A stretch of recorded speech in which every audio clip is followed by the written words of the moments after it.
It's a universal sneeze smell. And everyone's got it. Do all sneezes smell the same?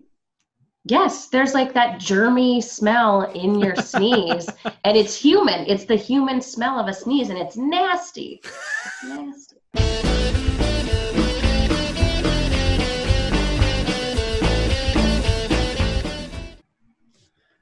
Babylon 5 was a mixed bag of science fiction production value.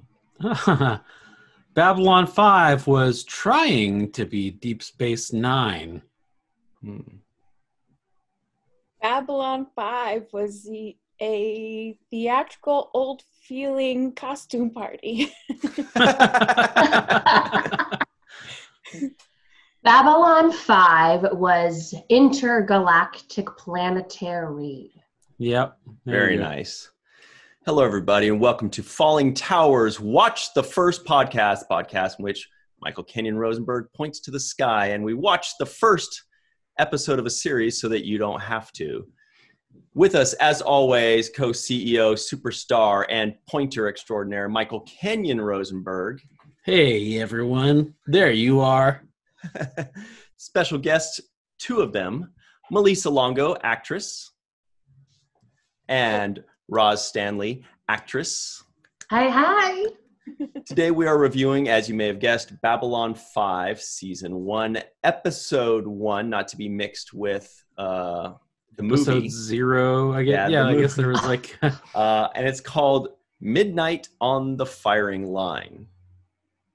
Boy, oh boy. All right. So first things first, if you want us to review a show, make sure you just put in the comment section, WTF, Empty Nest, or WTF, Everybody Hates Raymond. Wait, is that one? Or is that Everybody Hates Chris? Hates Chris or loves Raymond. And something about Mary. Okay. That's a movie. Anyway, WTF stands for Watch the First. Please be sure to subscribe and smash the bell icon, or Mike will teach you a lesson.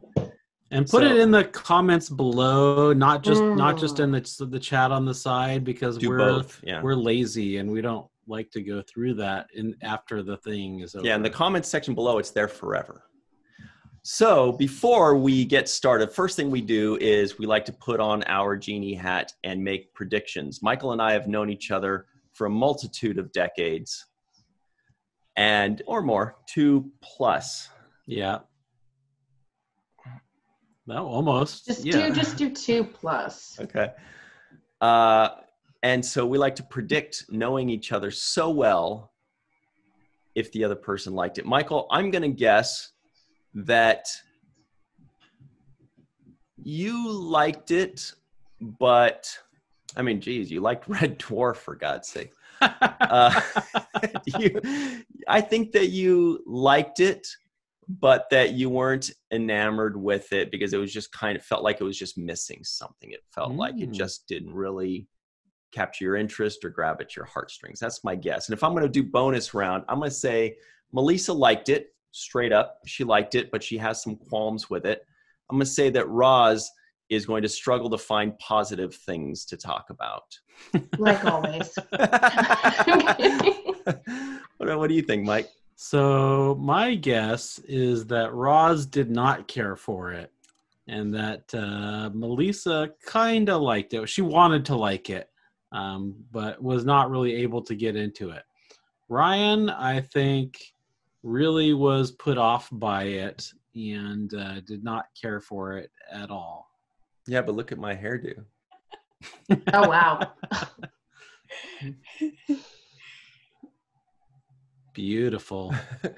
I don't. If you guys want to make quick predictions, you may. Otherwise, you can abstain, Melissa and Roz.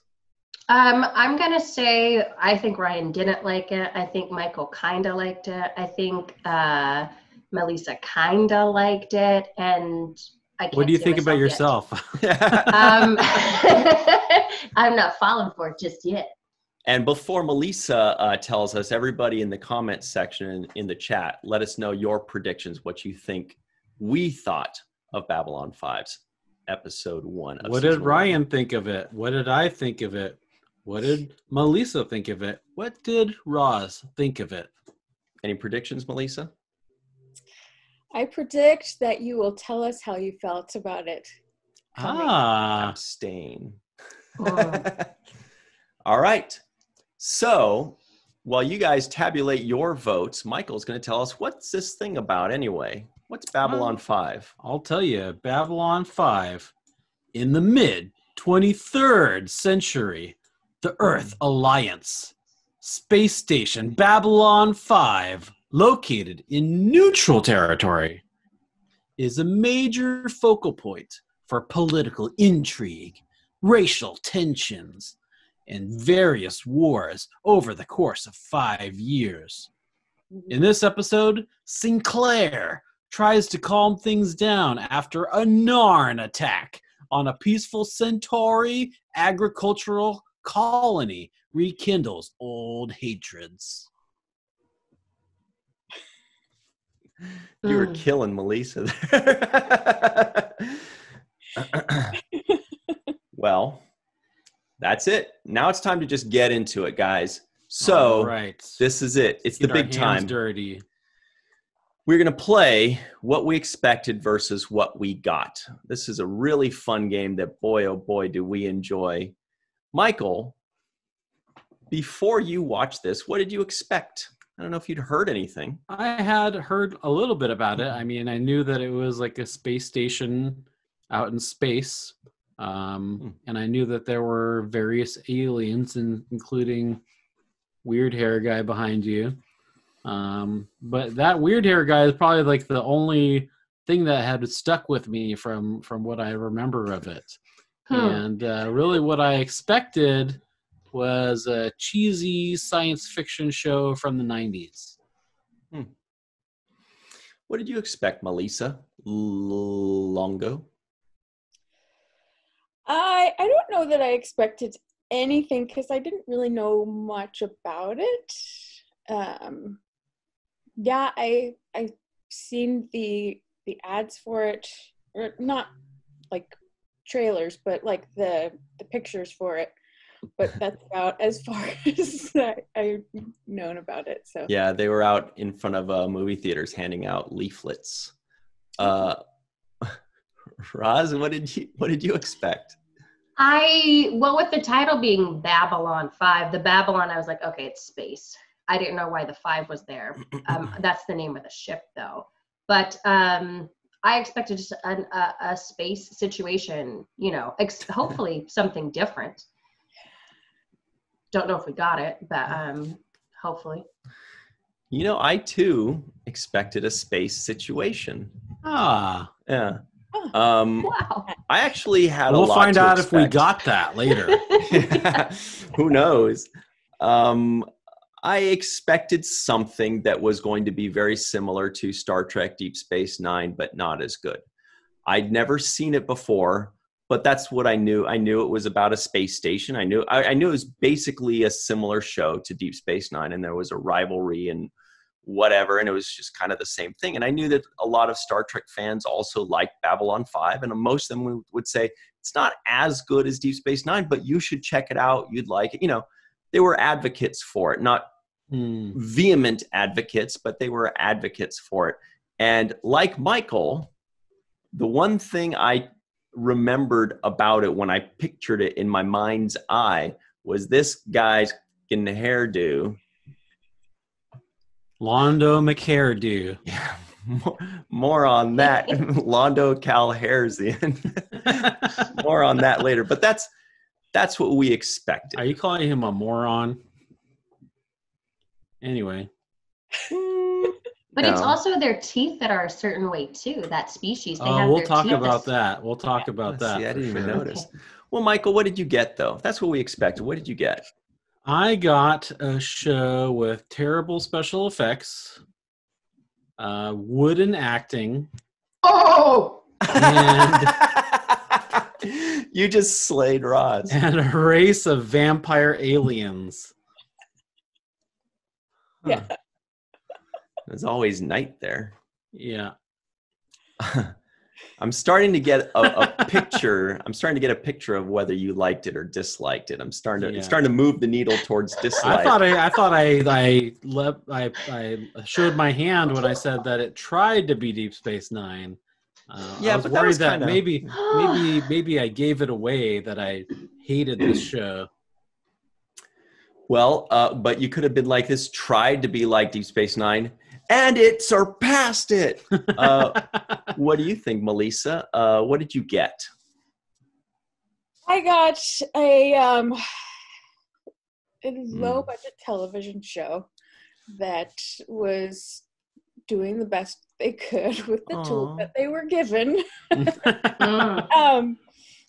Were they? Because here's what I'll say about that. I don't mean to cut you off, but I'm going to. This was a contemporary of Star Trek Deep Space Nine.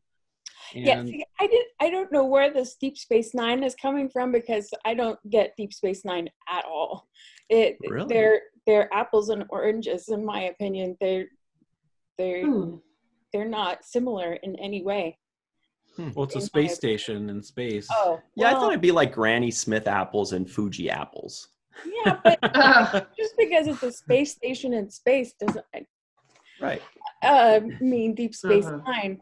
I mean, the feel of it felt more like they were trying to be Battlestar Galactica, and I got that too. There was something else, and I couldn't figure out what show it reminded me of, but All My Children. Yeah, Charlie Brown's Christmas. And it reminded me of like olden time space shows, like back in the 50s or 60s, and the way they spoke. So that's what I got. Roz, your thoughts? What did you get? Did you get a space situation? Well, I got lost, so I had to watch it twice. Oh, different show. Wow. Because the first time I was like, I Centaur, Nari. I didn't. Is there a commander? Is there a captain? I didn't know, so I had to watch it twice. But I realized about the quality, the like camera quality, I guess. I don't know. That type of stuff. I was just wondering that situation. Given it was the 90s, I understand that. I just was wondering why in the future, 2258, like their video conferencing isn't as good as ours in 2020 right now. But I got the space opera situation going on, which made me wonder why they call them a soap opera. But I just, that's what I got. I got what it is. So, basically, the reason you had to watch it a second time is because while the show was going on the first time, you were thinking about what's the meaning of soap opera. And then the show was over and you're like, shit, I got to watch this thing again now. Exactly. It was just a lot of information from the get-go. And I was trying to figure out which species was which and all that kind of stuff. So it was a lot for me to process. Yeah, it's like a college class. Maybe if we would have all watched the movie, we would have had a little bit of a better clue. Maybe. I want to talk about that too. But before that, I want to tell you what I got. And I want to hear that. All right. Now let me just think of what I got. I did agree with something Melissa said, but I forgot because I got lost in the wormhole of soap opera talk too. But I did want to say something that Melissa said was... anyway, well, the feel of Battlestar Galactica, or yeah, that was something for later. But I'll tell you what I got. I got that's almost what I was going to say at the top, but I didn't want to tip my hand too much. But I wanted to say that this felt like Deep Space Nine if it were shot during original series times. It did have the feel of old timey, like it kind of just felt like. The makeup was like of the 90s, fine, 80s and 90s, cool, some of the special effects, sure. But for the most part, it felt almost like 60s sci-fi or close to it. So that's what I got. I got a very mixed bag of sci-fi production value where, the makeup was good, but there were also some disasters. I also didn't realize how distracting it is to hear people's footsteps everywhere they go. I'm like, can't you do something about that? Like everybody that it felt like a stage play. It felt like I was watching. It felt like it had the budget of a stage play. They put on makeup and they would all come out and you would hear the footsteps on the stage. Here I am. Let's talk about things. Okay, off I go. So it's a very mixed bag. What do you guys think of the production value overall? Because Mike really kind of beat up on the special effects. I like the special effects, to be honest. They were terrible. It was 1993. Yeah, but Agreed. here's the thing, though, also, I'll say about that. Like I the mentioned, colors. Star Trek was a contemporary. And Star Trek used miniatures, and these guys tried to use computer graphics. And the computer graphics of this time were obviously terrible. And so, yeah, why wouldn't you just use miniatures? Because, Star Trek used miniatures, and it looked good. It looked fantastic, actually. Star Wars used miniatures, and miniatures is an old technology. You have access to that technology. Why would you use an inferior? I thought I was watching Lawnmower Man or something. Is that a show?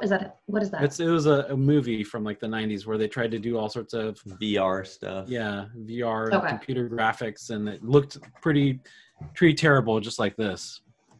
Well, yeah, I had to keep reminding myself that it was 1993 for this episode anyway. Right. But I did like some of the, what are they?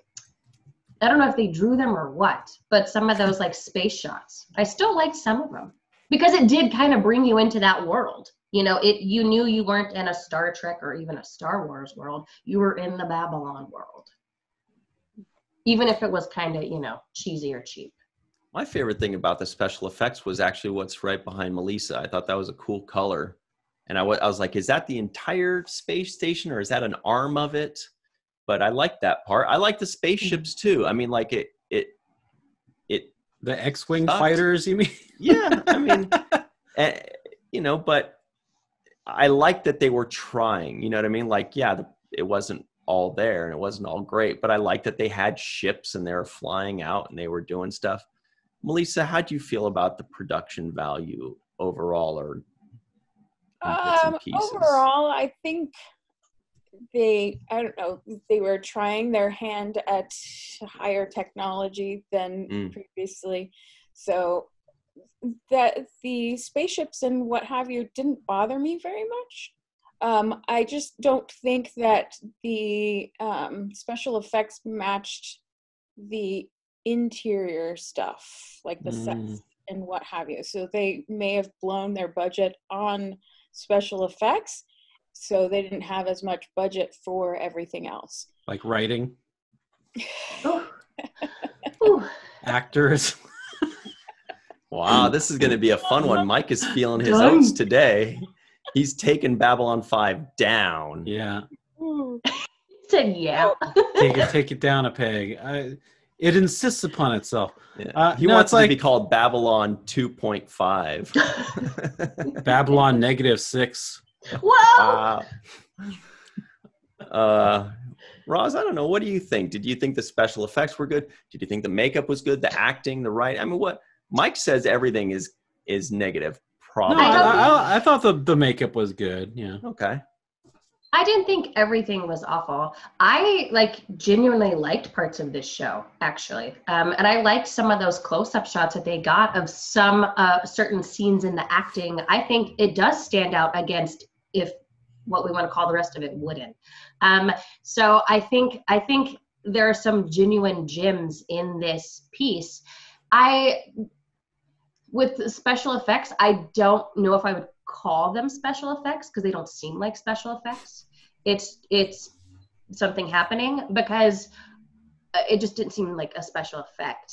And I'm not. It's just not very special. Yeah, it just seemed like a mediocre effect. It didn't seem like effect. a special effect. It did seem, it's an effect, or this is what's happening right now. And that's not in a mean way. It's just how it came across. Yeah, and it just feels like that they were trying their hand at special effects because that was still new then. So, and that's what I was taking into account. I wasn't expecting it to be, lens flares and what have you. I feel like there's so much to talk about here.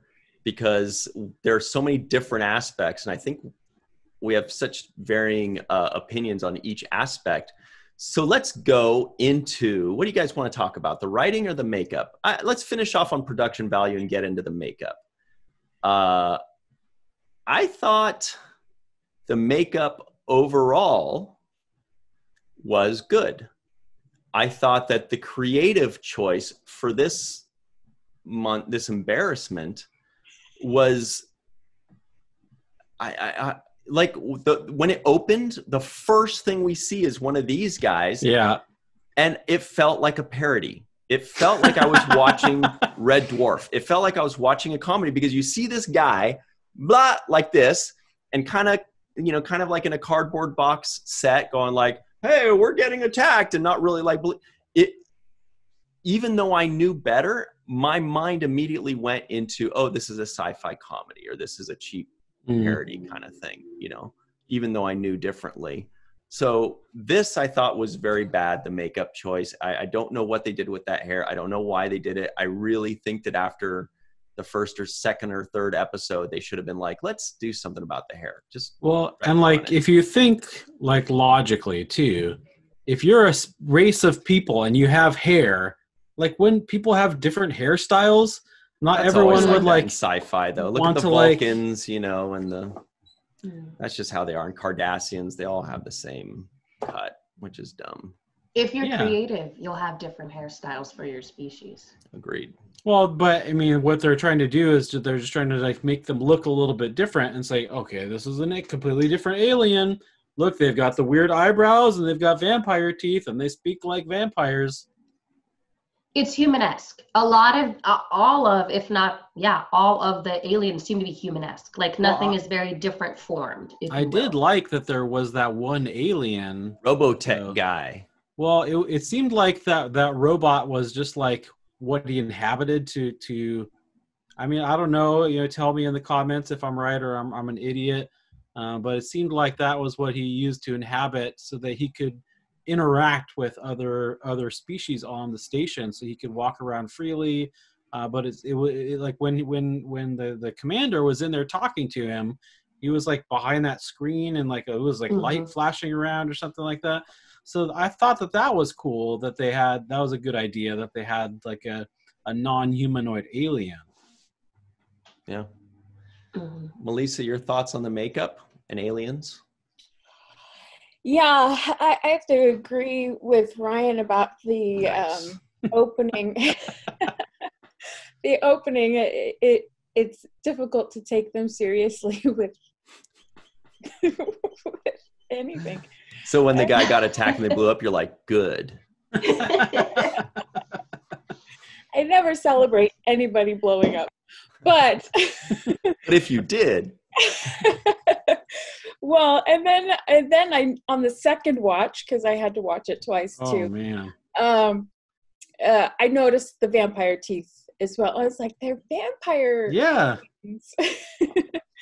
But and the other guy looks pretty cool. Yeah. Yeah. Good choice. That chick with like the hair, like that's like the bald chick with like the hat. She was pretty cool looking. Played by Mira Furlan. And then in the council, the high council meeting or whatever, there are a lot of cool aliens there. That was kind of like the first Star Trek movie where you just have that scene with all the aliens or whatever, I've heard. So that was cool. Or like the Star Wars Cantina, that was their big budget day, That was their one to be like, look at you guys. Look at how big Sorry, we can't afford writers. So. Yeah, we can't afford carpet to shut up the feet. But my 5-year-old nephew wrote the script for us, and so. Oh. Okay, fine. Let's talk about the writing. Michael, I don't think the writing was as bad as you claim. State your side. What's the word? Case. My case. It was melodrama. The whole thing was melodrama. That was their conflict. Let's just like have melodrama as like everything that happens. It's going to be super melodramatic. Everyone's going to like overreact and like, except for the first officer who like underreacted to everything. And her wooden attempt at she was the one, I guess, what I meant by Ivanova. Yeah, I was wondering if Ivanova. I was wondering if her character was just like part android or something. That's what I thought at first too. I was like, is she supposed to be a robot or something? But then at the end, she's talking about my mother, this and then they took her away and they gave her these drugs and it changed her. Oh, melodrama. That's why I can't be your friend. It's just, I mean, so I thought at first she was supposed to be a robot, and then they give us this whole sap story about her mom. But then, like her weird attempt at humor. He has no chin. His vice president has several. This to me is not a good combination. Yeah, that was not their best attempt at humor. There are 2 or 3 lines that I thought were funny or clever. That was not one of them. One of them. Maybe they wrote her to be super stiff because this was 1993, and there was still the USSR, or USSR was just breaking up at that time. So and Ivanova, so I it thought was that like was 89 or 88 that the Berlin Wall came down. Late 80s, definitely. Yeah, you guys are right. Yeah. Whatever. Then I don't know. I don't know. Ivanova changed the subject. Yeah, Ivanova never have to see her again. What about you, Melissa? What do you think of the writing? Pretty darn good, right? It was a mixed bag. I would say it was. There were some right moments, and then other ones that were like, okay, didn't sit on me. I don't agree with the wooden Ivanova. I think it was a character choice, and I think she did it well. So I get where she's coming from. She's hard to get to know, which they mentioned, and she was hard to get to know. They were starting a character arc, Michael. Yeah. She chose poorly. Oh, okay. Roz, are you going to break the tie here? What do you think of the writing, and specifically Ivanova? 2 things on that. So for Ivanova, she, at the end, when we learn about her and her mother, that's why she has that wall up. That's why there's none of that, warmness there, if you will. I appreciate the weird part about the writing was when the commander says to her, he's like, do you understand this? She says, yes, it's clear as crystal, when most people would say, oh, crystal clear. Mm-hmm. Like there's some weird terminology, the way they put some of the words down. I did like the fact whenever, I believe it's Talia, the telepath, comes first to see Ivanova, and she goes, oh, I have 15 things I'm dealing with. They're all annoying right now. I thought that was a good burn. So I think there were some times in the writing where it really flowed, and sometimes where it just went. I'm gonna give the writing a pass, truth be told. And I'll tell you why. Because passing gas, you mean? Yeah. Whoa. Gas giants. And so here's the thing is, it seems like this show opened up the way I would have wanted or expected Deep Space Nine to open up, when they're, which is a space station in the middle of all this intergalactic, political intrigue and diplomacy and warring factions and all this. That makes for great writing and great television, great conflict. As we know, Deep Space Nine became a great series because it started doing that in season 4, which is kind of what I, back in the day, a long time ago, wished that they had done from the very beginning, because that's what I really watched for. Now I like it all. I like all those seasons, but that's where the comparisons with Deep Space Nine and Babylon 5 goes on its own. And I thought, that's cool. It did what I would have done had I been writing this series, or what I would have wanted to see had I been watching this in the 90s or 50s or whatever this was supposed to be set in. Now, how well they executed it, fine. It was okay. But they, they created a conflict. They created a mystery. They created potential warring factions. Friends become enemies. Enemies become friends, a continuation serial. Is this serialized, by the way? Is this just going to go? The entire season is serialized, which would be amazing. I kind of read 90s. a little bit on Wikipedia, and it basically said that like each season is like a novel type of thing. So see, that's so way ahead of its time. That is a pretty cool idea. At least 10 years ahead of its time, Michael. Give or take. I don't know. So the writing gets. I'm not going to apologize for not liking the show, but I do apologize if I hurt anybody's feelings. Melissa, that's you. Oh, me? My feelings weren't hurt.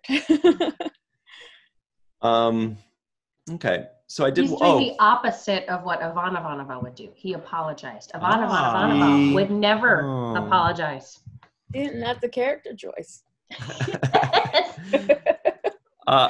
Another question I had, and we'll definitely need some help from the people in the comments section, because a lot of these people have seen this show, and so they can tell us, what kind of accent do you think this dude, what was his name, Herman or Londo? Londo. What was it? Kind of like an Londo Eastern European-ish? But then his assistant guy didn't have that same accent, though. Stephen First. Yeah. Well, see, and this is my nitpick about people assuming that all aliens have the same accent as each other. Because this planet doesn't have the same accent of each other. So why would any other planet have the same accents as each other? So that doesn't bother. Well, they all have the same hairdo, yeah. So they could speak different.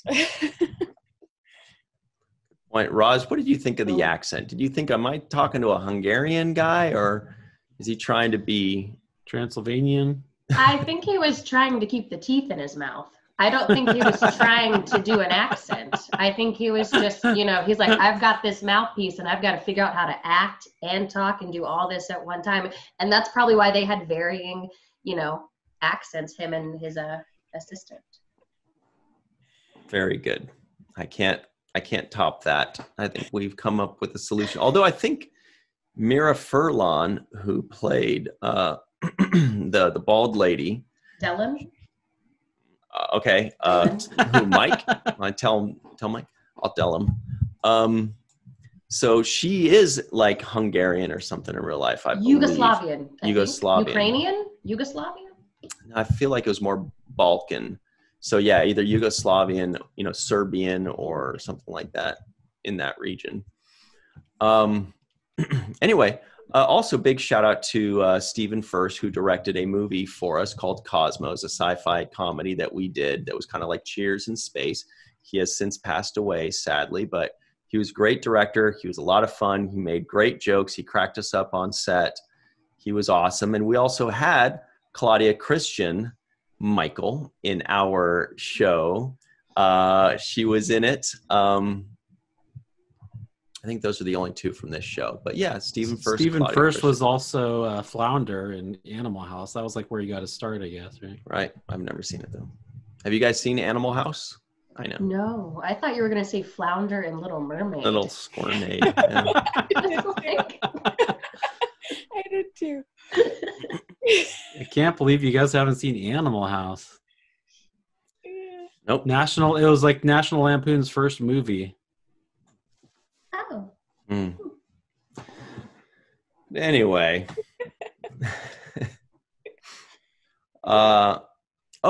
Also, by the way, everybody that's watching, we have somebody from Babylon 5 that we will have in an interview a little later on in 12 Days of Content here.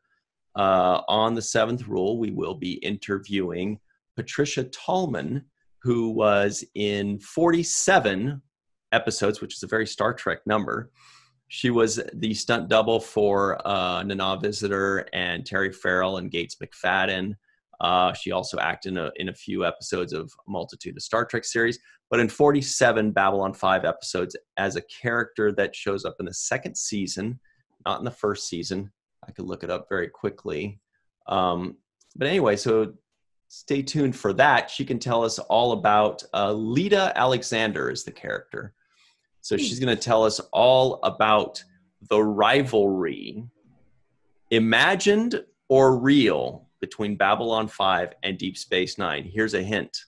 It was real. Ooh. Yeah. I believe it. She's going to tell you some dirt. Anyway.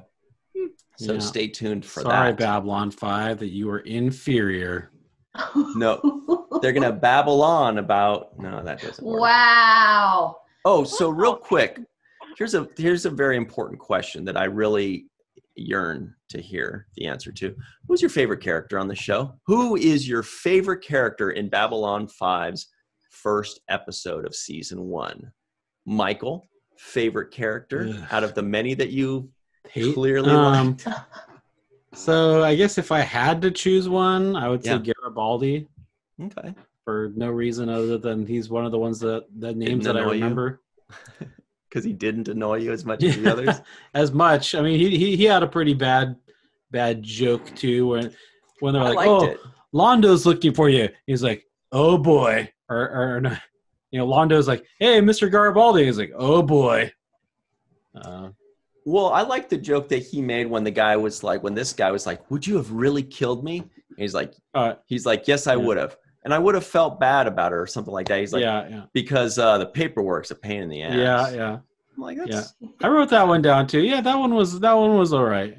So he gets my one pass because he has some all right lines. I also liked it when Sinclair tells Claudia Christian's character, he says, the last thing you heard, we were voting for sanctions. Is that clear? Kind of like the wink, wink move. I like that. That's good.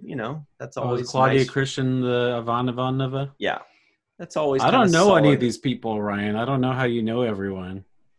You usually don't know anybody. Yeah, but when it comes to sci-fi, I've worked with like half of these actors. Yeah, I've worked with Mira Furlan as well and Bruce Boxleitner as well. So, maybe. No, I thought they were great.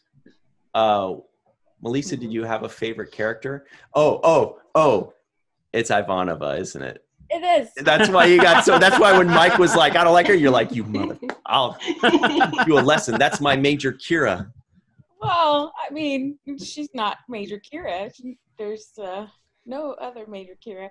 But yeah, I liked her. And maybe it's because I'm drawn to strong women, but yeah, I liked her, and she had a different kind of strength that is not always palatable to everyone.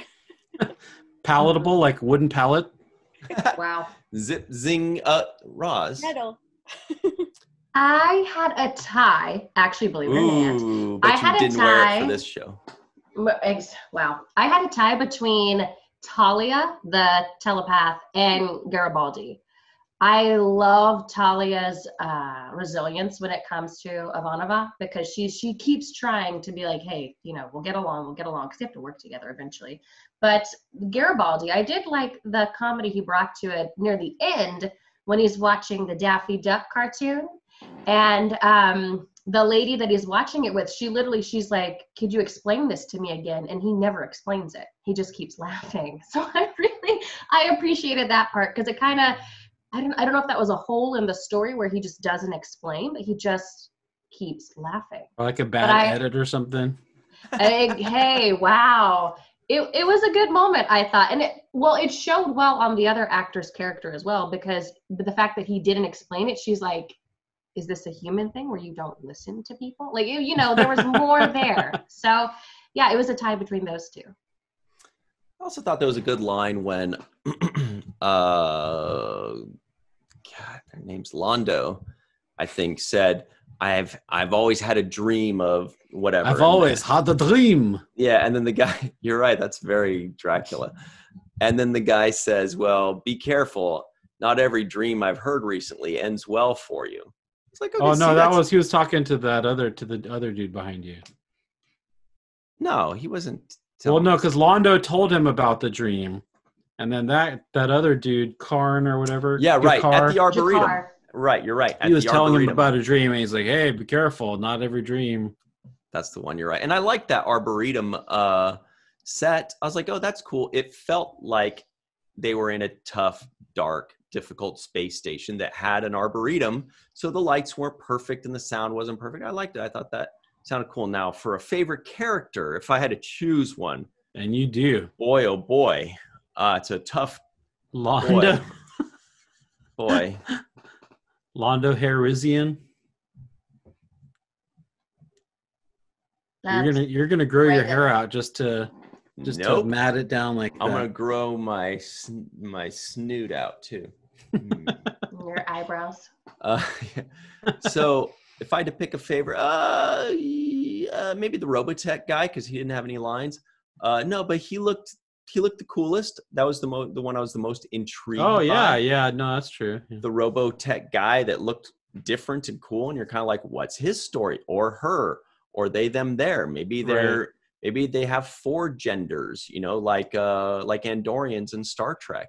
Maybe they are asexual. Maybe they're like Mechlars and Master of Orion. What are these guys? It's interesting. I'm curious. Yeah, no, Doctor Whom. All right, everybody right now, spam the comments section with WTF Doctor Who and tell us which Doctor you want us to watch also. Doctor Which? Is that the show? The first Doctor back in 1960s.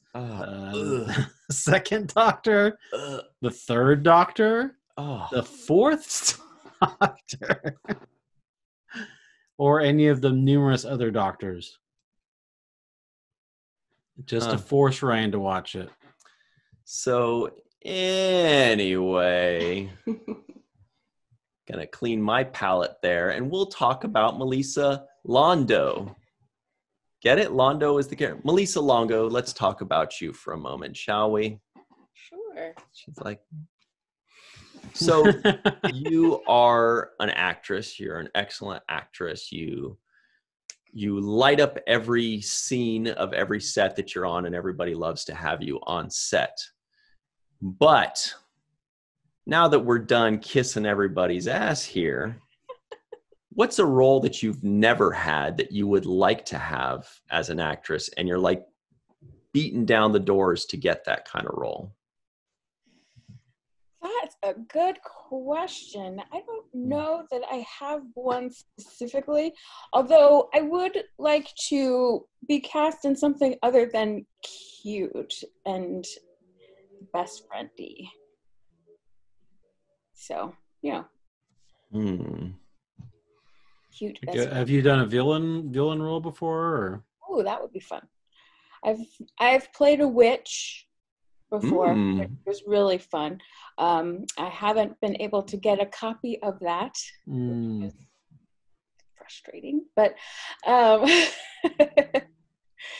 yeah, so I have played a witch, which is really fun to do, and I'm open to roles of all sorts. Okay. So the best friend type is what you get the most, as you wear the perfect best friend sweater today. Sorry, when you wear a sweater like that, you seem like everybody's best friend. We're like, oh, hi, let's have some cocoa together, everybody. Oh. Lisa seems really sweet. Well, all right. I thought you'd say, well, I'm not. Sure. Also, very importantly, because we've talked about your acting before and how great you are and how everybody should cast you and all their stuff. But you are also a very creative type in another forum, and that is online shopping. You've got an online store called walkingartmadebymelissa.com. Link in the description box below. And there's a lot of really cool stuff, a lot of very Star Trek related stuff. Can you tell us about 4 of them? 4 of them. Well, the first I will go with are the Trekkins, or the little clay figures of various Trek characters. I started with Deep Space Nine, particularly Nog. So there's 4 different types of noggins that you can get, but I've since added to that character cool, I guess. Mhm. So that's one. Another is, do I have to talk about all of the Star Trek ones? Whatever you want. Okay. Because I'm particularly fond of the dream catchers that I make, because each one of them has a special meaning to me. So, and they're fun to make and send out so that they can light people's life, brighten them at least a little bit. And what else? I have t-shirts that, yes, Star Trek themed and other themed. Like I have one for my cat, who is Mochi, because she's amazing. And so everyone should have her face on their chest at some point. And four. Oh, I have bracelets. They're binary bracelets. So they can spell out some of them. My favorite are the cuff bracelets, which are kind of different, but they around the cuff, it spells out like Deep Space Nine in binary code, or Star Trek Voyager in binary code, or that kind of thing. So Can't hear you, Ryan. Sorry. Are the Trek? I muted myself to cough, but part of that equation is to unmute oneself. Yeah. Did you? Are the Trekkins your best seller? It's kind of a mixed bag. It feels I sell quite a few Trekkins, but the dream catchers are pretty popular, and so are the bracelets, and so are the t-shirts. But the Trekkins probably take the longest to make, so yeah, they take forever to So there's a lot of love put into every single Trek, and get yours today. Absolutely. So yeah, that's cool. No, you got a lot. Be patient. Lots of great stuff in there. Again, we'll include that in the description box below. We will also include all of Roz Stanley's awesome social media stuff. You should check her out on YouTube, especially. She has a lot of very funny videos. And when I say very funny, I mean, I actually did laugh. I didn't need people around me. You know how you need people around you to kind of laugh? But like sometimes when you laugh when you're by yourself, then that's when you know it's funny. So we'll include all of that. Yes, and I update my Instagram stories daily. If that's a thing. Those are very funny too. You said one about what sneezes smelled like once, and that was very funny.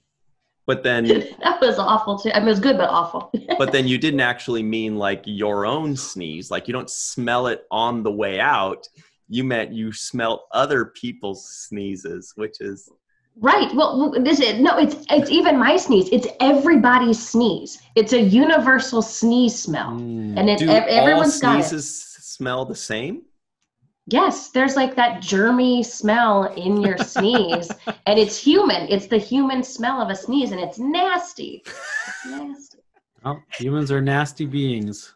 Now we're all going to try to smell our sneeze on the way out, I guess. Or somebody else.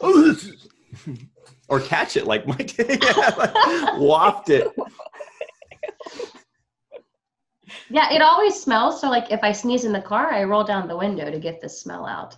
But I don't know if that's because it's I have a very sensitive nose, so I smell things that other people don't smell. So I'm surprised Ryan doesn't notice that because he's Mr. Sensitive Nose. Yeah, very much so. Very much so. Other people's soilage is not for me. But I've never noticed the smell of a sneeze, maybe because I do have a habit of like holding my breath when I'm worried that I'm going to have a scent of, like when somebody walks by me in the gym, I just hold my breath. I'm like, I don't want to smell that guy's sweat, especially because if I'm sitting at a machine, then it's his loins that's kind of walking by me. And there's no way I'm going to take a breath right now. I'm going to wait. Anyway, Melissa, any final thoughts on scents? Wow, I didn't know that sneezes had a smell. And how do we know what other people's sneezes smell like? Well, you never know until you try. Well, when someone next to you sneezes and doesn't cover their mouth and it just is right there. Yeah. And you're like, oh, dang, maybe an elbow. Maybe you could cover it. Yeah. There's people who don't cover their sneezes. The fact that you smelled it means that you just inhaled like a bunch of their snot particles. Yeah, Exactly. I'm usually probably running in the other direction, which is probably why I smell it.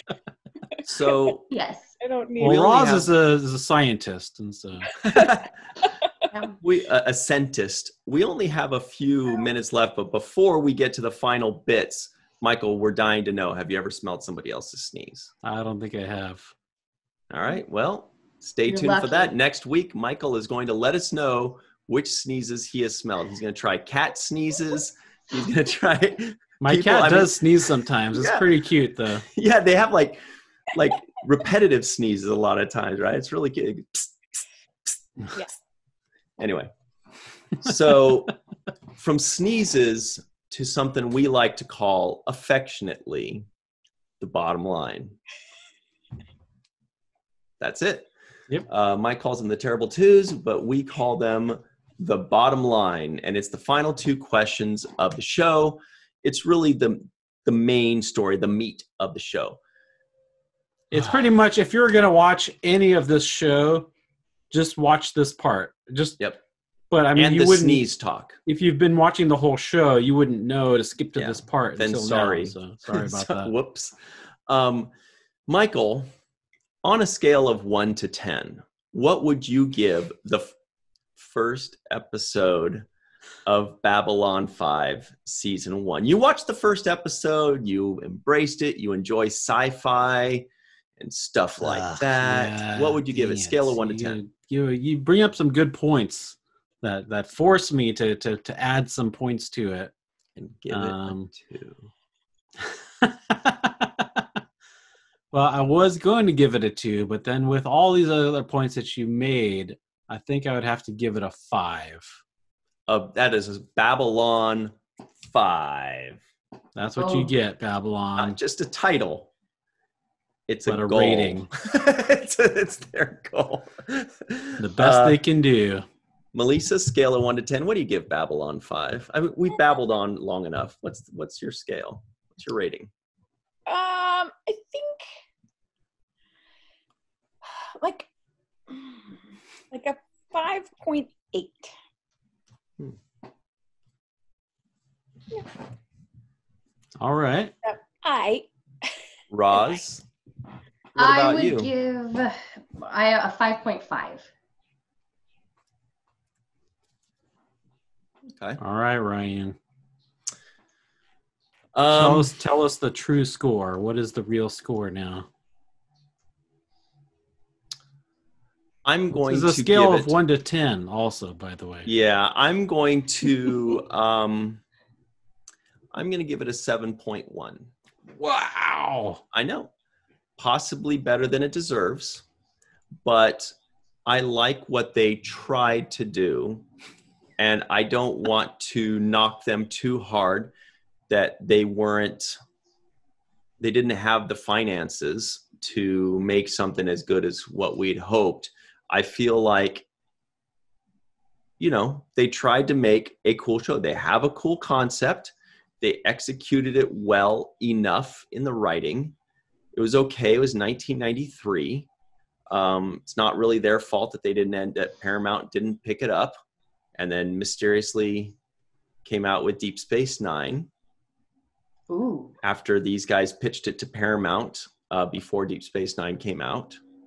But more on that. After that, wow. Yeah, they pitched it to Deep Space Nine. Anyway, there's reasons for the acidity between the two, I think.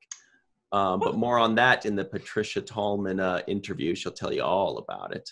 Well, I'm sorry to say that I'm going to have to take the Star Trek side on this one. Yeah. So 7.1 from me. Now, for the purposes of this podcast, we all had to watch the first episode, especially Michael had to. But now that the podcast is over and you're free to live your life and just watch it on Amazon, more, Michael Kenyon Rosenberg, would you watch the second episode? I would not. And more to the point, I would not even watch the pilot movie, which might actually help give us some more understanding and maybe help paint the picture a little bit better to maybe provide more interest. But I don't want to sit through an hour and a half of this crap. I had to sit back through 44 minutes of it already. So when Mike says crap, to be clear, he just means like cool stuff. Terrible show, yeah. Melissa, would you watch the second? If it switched to Prime, possibly. What do you mean? Oh, like if it was free on Amazon. Yeah, we had Prime. to pay $1.99 to watch this. Thanks a lot. Thanks a lot. You can't get it back. Thanks a lot. So, Melissa, but you have to give a yes or no.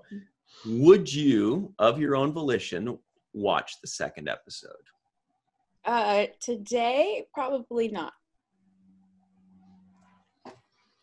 Well, that's 2 no's. Let me make a note of it so that Roz and I can save the day. Oh, you don't have to wait for me to save the day. I'm going to save it already. I would watch the next episode. I think there's something there. I know before when we've watched the first episode of something, it's not maybe like there's a bits or a piece of it in that pilot.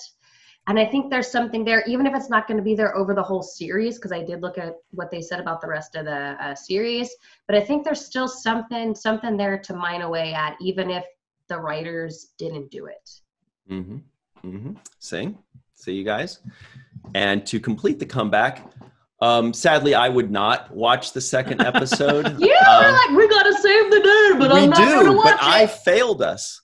I was counting on Melissa to watch this. I thought she was going to say yes. I'm pretty disappointed in you, Melissa. No, I would not. It's close. If this were the 90s and this kind of filth were acceptable, maybe I would. So I can appreciate what they did. I don't think it's a bad show. I think it's just fine. It's not any better or worse than I expected, maybe slightly worse. But I think it's fine. But it's not fine enough for me to want to watch the second episode. It did leave us on a little cliffhanger, which was cool. I was interested, but just not quite there for me with the production value, I think is what. I think that we were all wrong with our predictions. Yeah. So that's about it, everybody. We do have to run shortly, but please remember to tell us what you'd like us to review. Honestly, we will review it honestly, as Mike can attest. He will destroy a show if he does not like it. Usually I'm the destroyer of worlds. Today, Mike dropped the hammer. Oh, no, you gave it a 5. That's not bad. Well, I mean, if I don't like something, I'm not going to pretend that I liked it. Yeah, and it hurts my feelings when you do that to me, by the way. Yeah, sorry about that. So, anyway, make sure, everybody, that you let us know what you'd like us to review. WTF Seinfeld or WTF Robotech. That's about it. Very special thanks to Melissa Longo and Roz Stanley for making us look good, as always. So I guess what I'm trying to say is this podcast was very conflicting in its... That's all I got. This podcast was a 5.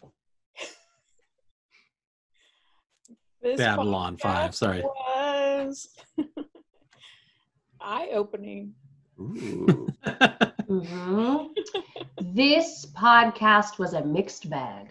Yep. See, that's what I'm trying to teach you. The other thing I'm trying to teach you, everybody, and thank you all so much for joining us, is what Michael Kenyon Rosenberg likes to say. Don't forget to leave us a like and subscribe. Oh, and don't forget to watch the first of things. You left me hanging there.